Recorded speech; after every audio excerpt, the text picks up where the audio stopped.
मैं तेरे को मान दिया ना हिंदी में बात करके, तो मेरे को तू सम्मान देना चाहिए ना महाराष्ट्र में मराठी बोल के। कितने साल हो गए तेरे को जॉब करके यहाँ पे?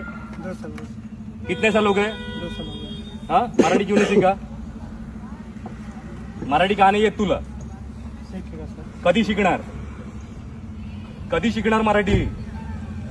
हा, नाव दाखव जरा. ब्रिजेश कुमार गुप्ता.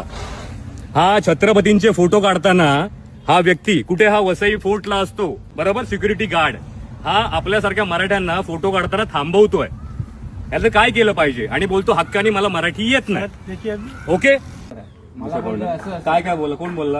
आता हे लोक काय बोलले ते ऐकत हे लोक नाही तू कोण दादागिरी दाखवत आम्ही दादागिरी नाही बोला ना. दाखवलेली आहे.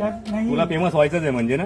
जी सर सुनिए। पहिली गोष्ट, तुला मराठी बोलता येत नाही बरोबर. चल नाही येत, पण तू आता भाईगिरी करून ह्याला घेऊन आलास. तुला किती असेल 3 मन? आता लक्षात ठेव, तुला फेमस तर करणार आणि तुला या जॉब असणं तर जावं तर लागणार. आणि तुम्ही छत्रपतीला मान आहे ना इकडे देत नाहीत ना. वसई एकुडेही वसई फोर्ट, तिथे छत्रपतींचे व्हिडिओ बनले पाहिजे. गड कशी तुटली, कपल काय करतात तिथे, कुठचे कपल आपल्या आई बहिणी बरोबर येतात, तर ठीक आहे मानतो मी. पण आलतू फालतू कपल येतात तेव्हा तुमचे डोळे फुटतात काय? फुटतात. छत्रपती कळतो का तुम्हाला? छत्रपती कळतो? थांबवायचं नाही छत्रपतींना. तुम्ही कशाला आलात साहेब? फालतूगिरी करतोय आणि विचारायला आलात? कोणी फालतूगिरी बोलला? करतोय. कपडे घालून काय दारू पितात तिथे मुलं? नहीं सर। नाही ना. मग इज्जत मध्ये मान सन्मान द्यायचा छत्रपतींना आणि मराठी उद्यापासून शिकून यायचं.